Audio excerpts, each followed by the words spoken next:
रंगीला तारा रंग वेद जुए तारी वाट।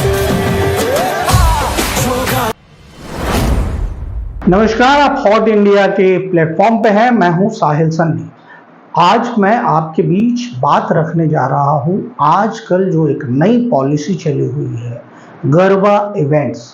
बड़े बड़े शहरों में, बड़े बड़े महानगरों में ये सब चीज़ें तो आम थी ही, लेकिन ये कल्चर पैर पसारते हुए छोटे छोटे शहरों में, छोटे छोटे जिलों में और गांव में भी पहुंच चुके हैं।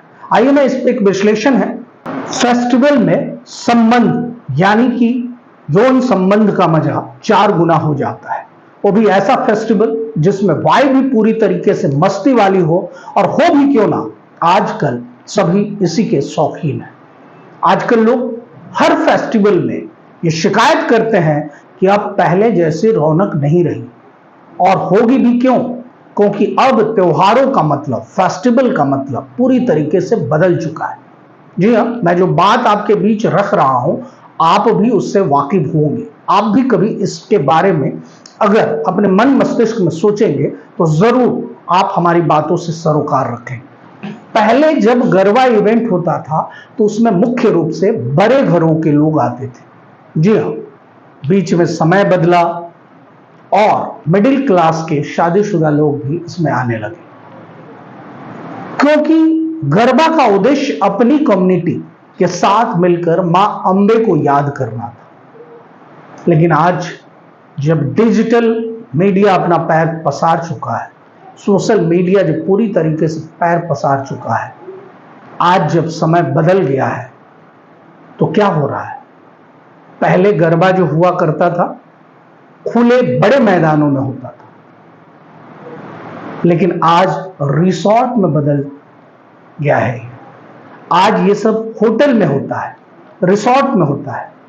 उसका कारण ये नहीं है कि जगह की कमी है, बल्कि कारण ये है कि लोगों को नाचने के बाद प्राइवेसी चाहिए।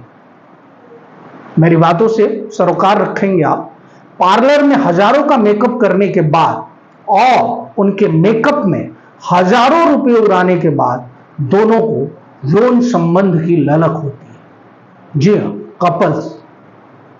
और यहीं से शुरू होता है मॉडर्न गरबा।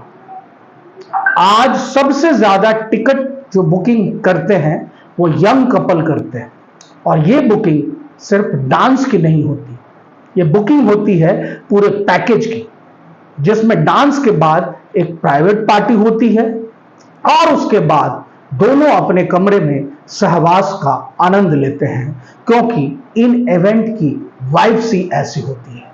कभी गौर कीजिएगा, 22 से 32 साल की कुंवारी लड़कियां छोटे और उत्तेजक कपड़े पहनकर अब इन फेस्टिवल्स में आती है, और उसका कारण यही है कि माता पिता को, पेरेंट्स को लगता है कि बेटी और बेटा कल्चर फॉलो कर रहे हैं, लेकिन सच्चाई कुछ और है।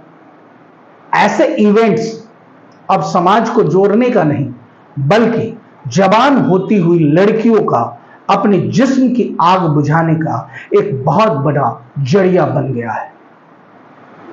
हॉट इंडिया ये कहना चाहता है कि इसे समय रहते रोकिए और अपनी जवान होती बेटी बेटों को सिर्फ उन्हीं फेस्टिवल्स में भेजिए जहां एंट्री सिर्फ और सिर्फ परिवार के साथ हो, फैमिली के साथ हो। किसी ऐसी जगह क्यों भेजना जहां धर्म तो एक बहाना है, असली खेल तो एक दूसरे की प्यास बुझाना है। जी हाँ, कल्चरल सेलिब्रेशंस की जो वाइब्स होती है, इसको समझने की जरूरत है। आज की यंग पीढ़ी, आज की नौजवान पीढ़ी को अपने त्योहार, अपने संस्कृति की मान मर्यादा का ज्ञान हम नहीं देंगे अपने बच्चों को तो कौन देगा? सोशल मीडिया पे ऐसी चीजें हैं जिससे कुछ लोग तो लाभ उठाते हैं और कुछ लोग इसके गलत संशोधनों में पड़ जाते हैं। कौन है इसका जिम्मेदार? क्या है ऐसे फेस्टिवल्स में हमने जो अपनी राय रखी, उस राय से आप सहमत हैं? देखते रहिए हॉट इंडिया, और अगर हमारी राय से आप सहमत नहीं हैं तो कमेंट के द्वारा हमें बताएं कि हमें किस तरीके की चीजें आपको पसंद है और हम उसी पसंद की चीज़ों का वीडियो आपके बीच लेकर आते रहेंगे। हमारे चैनल्स को सब्सक्राइब करें। अगर आप इसे सोशल मीडिया के प्लेटफॉर्म फेसबुक या इंस्टा पे देख रहे हैं तो उसे फॉलो कीजिए और हमारे साथ जुड़े रहिए। बहुत बहुत धन्यवाद। देखते रहिए हॉट इंडिया।